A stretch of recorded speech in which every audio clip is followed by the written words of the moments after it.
Assalamualaikum warahmatullahi wabarakatuh. Saya Widya Oktaviani, NPM saya 1212020.051.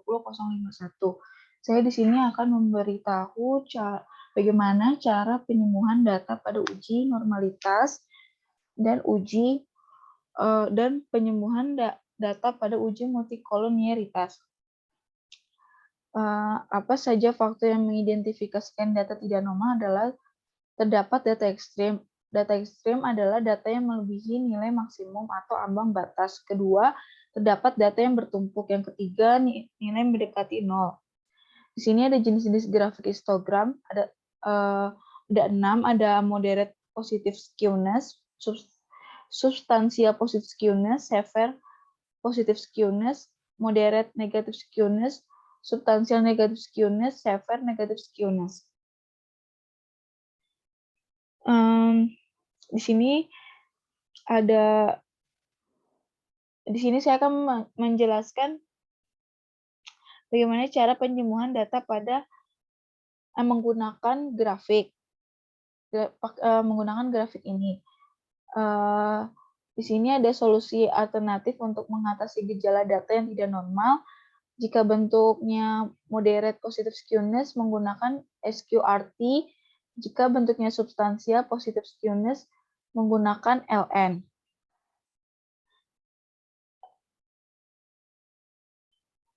Sekarang lanjut ke SPSS-nya. Nah, sebenarnya saya sudah buat ini sekarang, udah buat materi ini, cuman kita ulang kembali. Dan sekarang ini di-cut-cutin dulu LN-nya.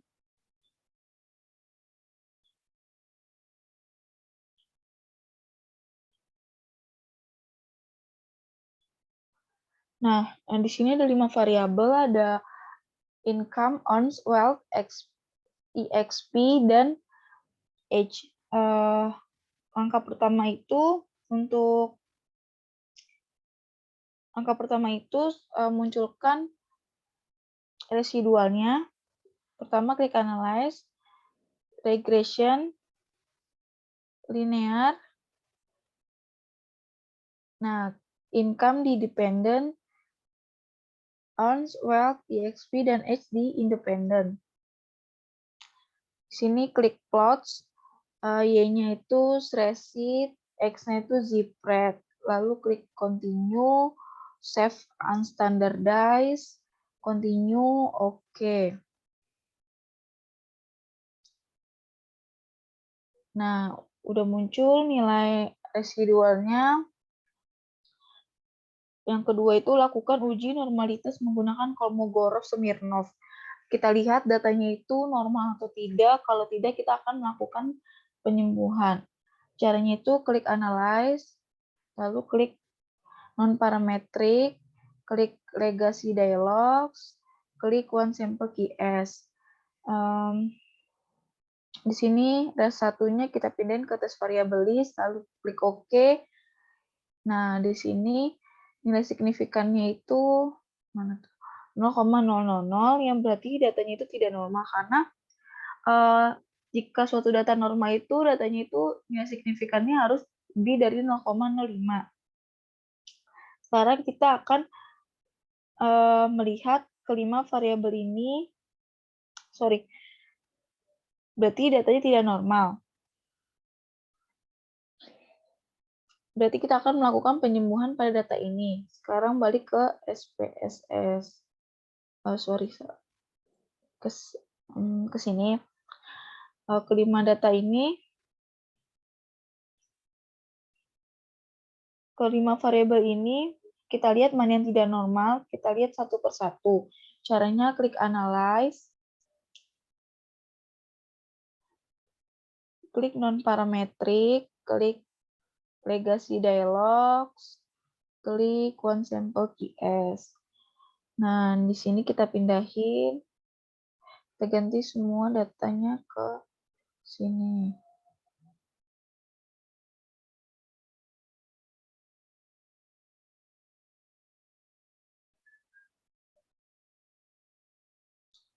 lalu klik OK.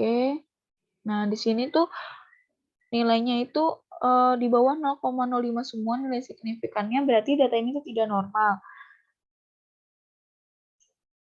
Yang normal itu hanya variabel EXP karena nilai signifikannya itu 0,200 atau 0,2000.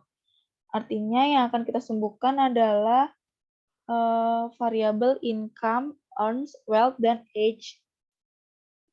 Langkah pertama kita itu klik graphs, klik legacy dialogs, klik histogram. Nah, di sini satu persatu dulu. Yang pertama itu income, kita pindahin ke sini, lalu klik OK. Sorry ada salah. Sorry. Kayak tadi, cuma ini harus jangan lupa dicentang ya teman-teman. Jangan lupa dicentang. Oke. Nah, ini yang saya lihat bentuknya itu berpotensi ke substansial. Sekarang yang earns. Sekarang yang earns. Sama kayak tadi caranya klik graph, pilih legacy dialogs, pilih histogram. Ini kita pindahin lagi. Earns-nya kita pindahin ke variabel, jangan lupa centang, lalu OK. Ini kita lihat gambarnya, grafiknya itu menurut saya itu ke substansial juga. Lalu yang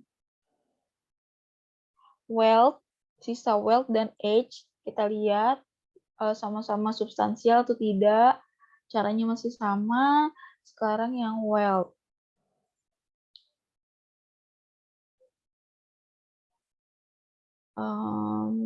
Ini wealth ini kita lihat substansial, tapi bisa juga ini lebih ke moderate, tapi bisa juga substansial ya teman-teman. Untuk pastinya kita bisa lihat nanti di transform data. Sekarang yang age. Oke, yang age.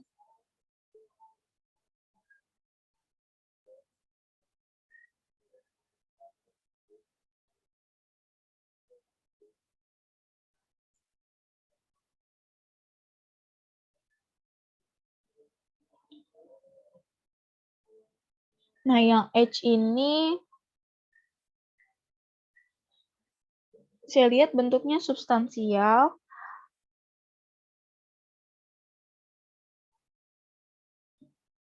Nah, setelah melakukan pengujian grafik histogram, ini masih pendapat masing-masing, masih pendapat saya, jadi belum pasti. Nah, bagaimana cara yang pastinya? Yaitu dengan transform data. Sekarang kita transform data. Caranya itu transform, klik complete variable di sini. Karena tadi income itu substansial, jadi pakainya ln. Nah, di sini function group all, kita pilih ln, kita cari ln. Nah, ini ln, kita pindahin ke atas, income kita pindahin ke kanan, lalu klik OK. Sudah muncul teman-teman. Sekarang yang earns sama kayak tadi, ln juga karena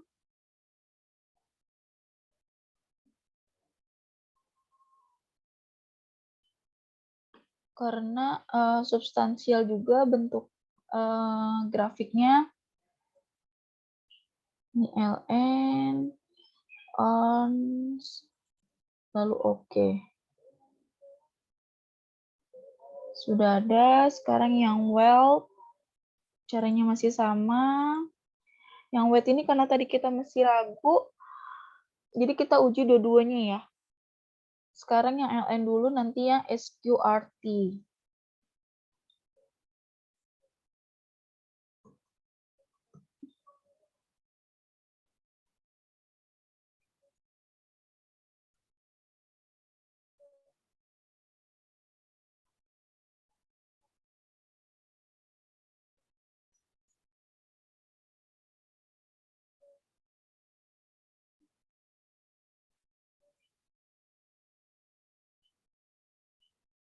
Nah, sudah muncul sekarang yang SQRT.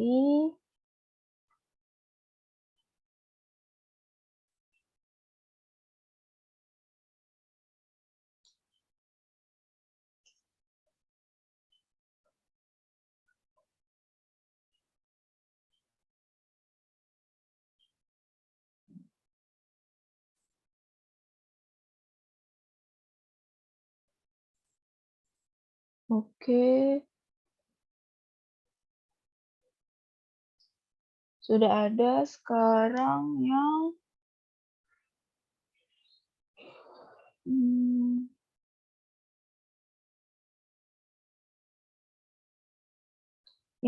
H.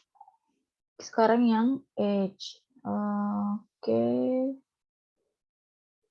H ini LN karena substansial.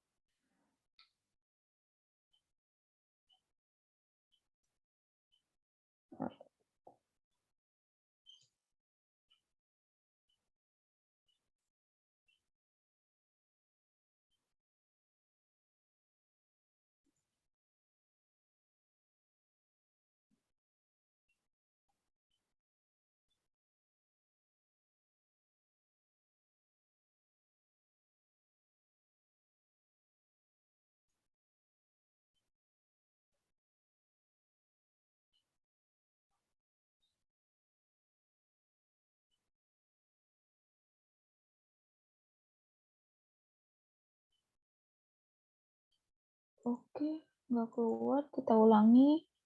Sekarang yang LN H.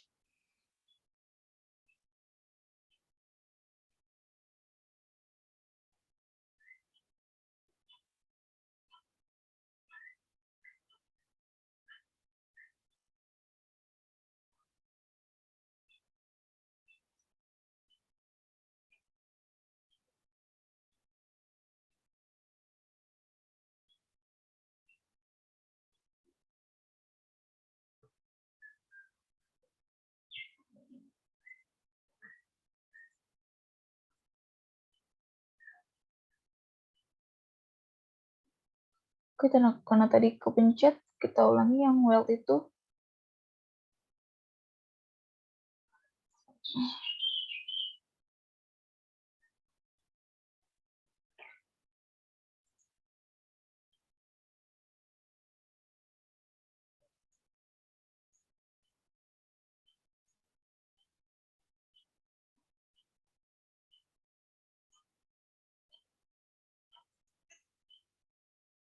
Nah, sekarang yang H. LN underscore H.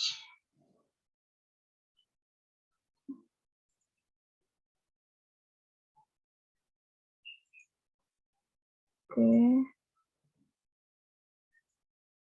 Nah, sudah muncul.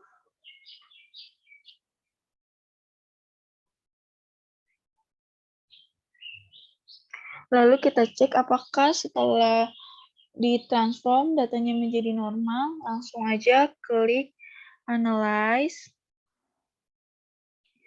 Lalu Regression.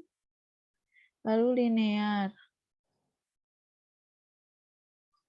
Di sini dependennya income. Dependennya LN income. Ini kita pindahin semua. Jadi LN-nya earns, LN wealth, SQRT, wealth, LNH, dan jangan lupa XP-nya. Oke, di sini plots-nya itu sama, save-nya sama, langsung klik OK. Nah, kita lihat udah muncul apa belum? Oke, udah muncul residual 2-nya, lalu sekarang kita uji apakah normal atau tidak. Langsung aja klik Analyze. Terus langsung ke non-parametric test, terus legacy dialog, lalu klik one sample case. Ini kita pindahin semua.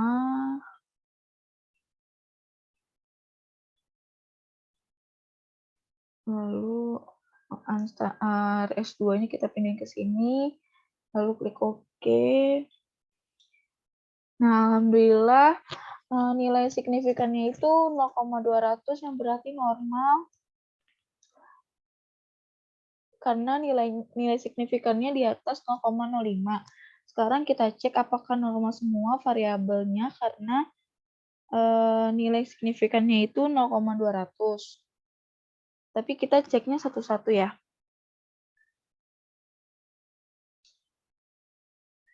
Klik Analyze, klik Non-Parametric Test, klik Legacy Dialog, klik One Sample GS.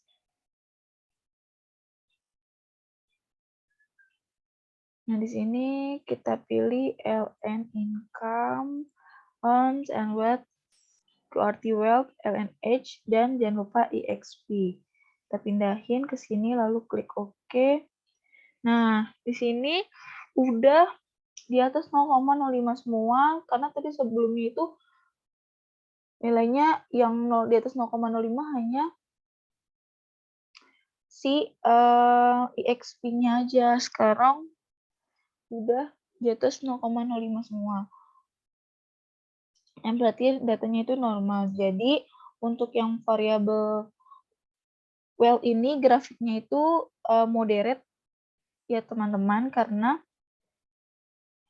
moderate yang berarti pakainya SQRT well, karena nilai signifikan SQRT well dengan LN well itu lebih tinggi yang SQRT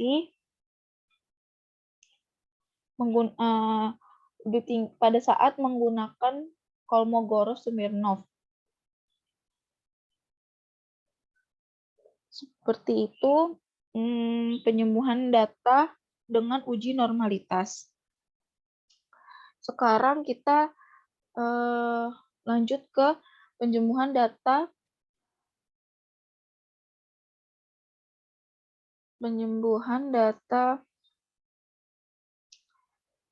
pada uji multikolonialitas.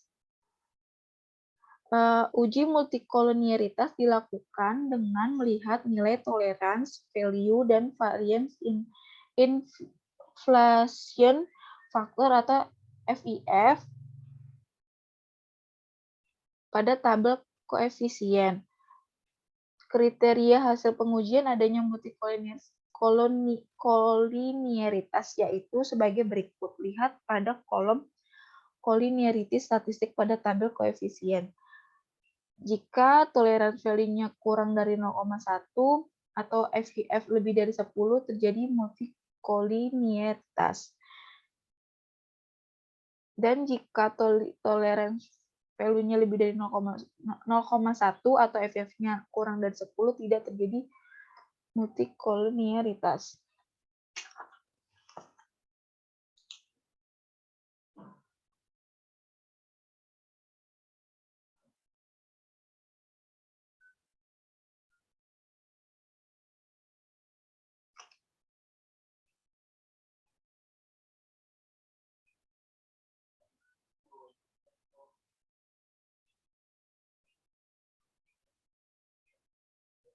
Nah, sekarang langsung ke SPSS-nya.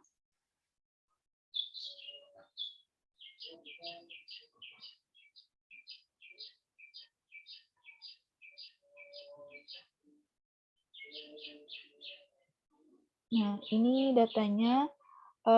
Langsung klik Analyze. Klik Regression. Klik Linear. Nah, di sini dependennya itu income dan independennya itu earns, wealth, EXP, dan age. Di sini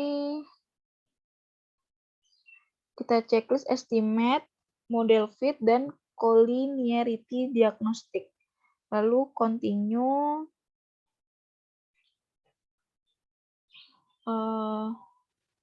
Lalu oke.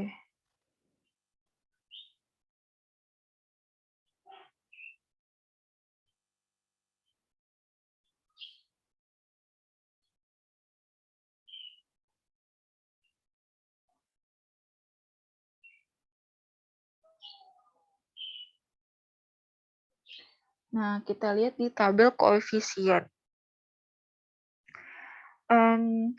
Di variabel earns, nilai toleransinya itu 0,455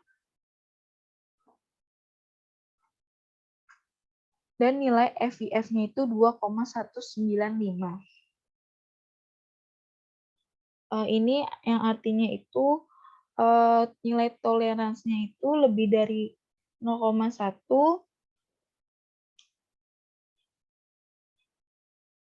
dan FIF-nya itu kurang dari 10. Yang WELD-nya itu 0,505 dan FIF-nya 1,981. Yang artinya itu earns dan WELD tidak terjadi multicall. Yang EXP toleransinya itu 0,100 dan FIF-nya itu 10,007. Ini artinya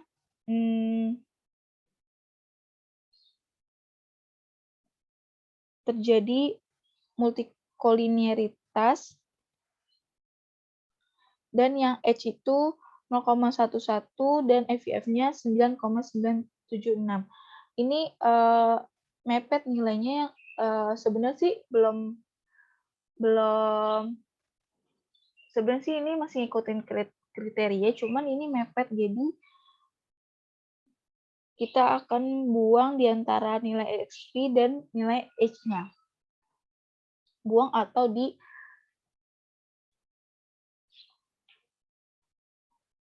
dikeluarkan.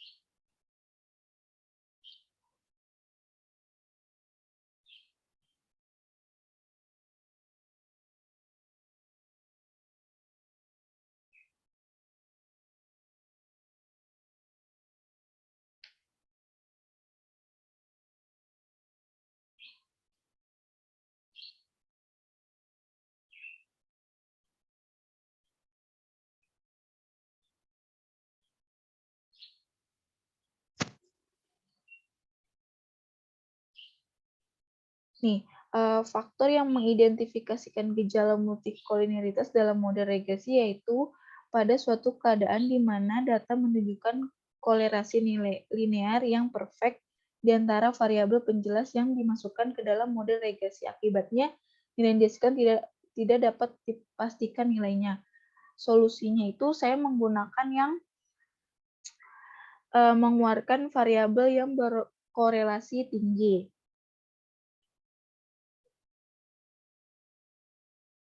Saya yakin EXP dan H variabel yang berkorelasi tinggi. Jadi kita drop salah satunya antara EXP dan H. Caranya itu sebentar. Kita ke XPS dulu. Caranya itu klik analyze, klik regression, terus linear. Lalu saya akan mengeluarkan EXP-nya karena EXP-nya lebih besar daripada yang H. Karena nilai FF-nya itu yang EXP lebih besar. Jadi saya mengeluarkan yang EXP. Lalu klik OK. Kita lihat di koefisien. Nah, jadi karena tadi saya membuang variabel yang berkorelasi tinggi ini, datanya menjadi tidak ada multi-call.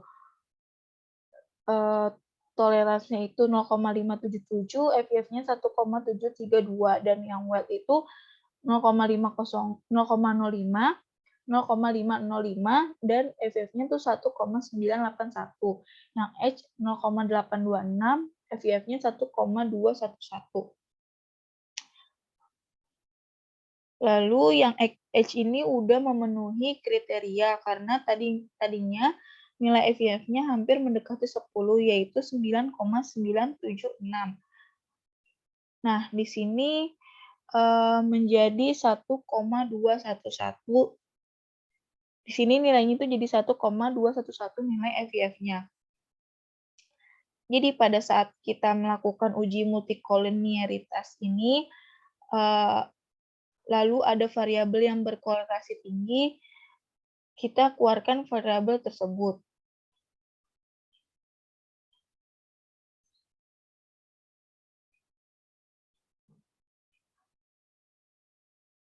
Misalkan ada dua variabel yang berkorelasi tinggi, yaitu XP dan H. Sebenarnya ya H ini masih memenuhi kriteria, tetapi hampir mendekati 10, jadi termasuk variabel yang berkorelasi tinggi. Tetapi jika dibandingkan dengan XP, lebih tinggi XP. Jadi kita akan ngedrop variabel XP setelah kita drop variabel XP-nya itu hasilnya seperti ini. Jadi tidak ada multikoliniaritas. Kesimpulannya pada data multikoliniaritas tadi terjadi multicol. Lalu kita sembuhkan data ini menjadi tidak ada multicol. Begitu juga pada uji normalitas tadi, datanya nggak normal. Lalu kita lihat mana yang tidak normal. Ternyata income, earn, dan wealth. Income, earn, wealth, dan age pada tersebut tidak dan variabel tersebut kita transform. Sudah kita transform menggunakan grafik, lalu kita lihat moderate atau substansial. Setelah itu kita transfer data, lalu uji kembali menggunakan Kolmogorov-Smirnov, lalu sudah normal. Saya rasa penjelasannya sudah cukup, kurang lebihnya mohon maaf. Wassalamualaikum warahmatullahi wabarakatuh.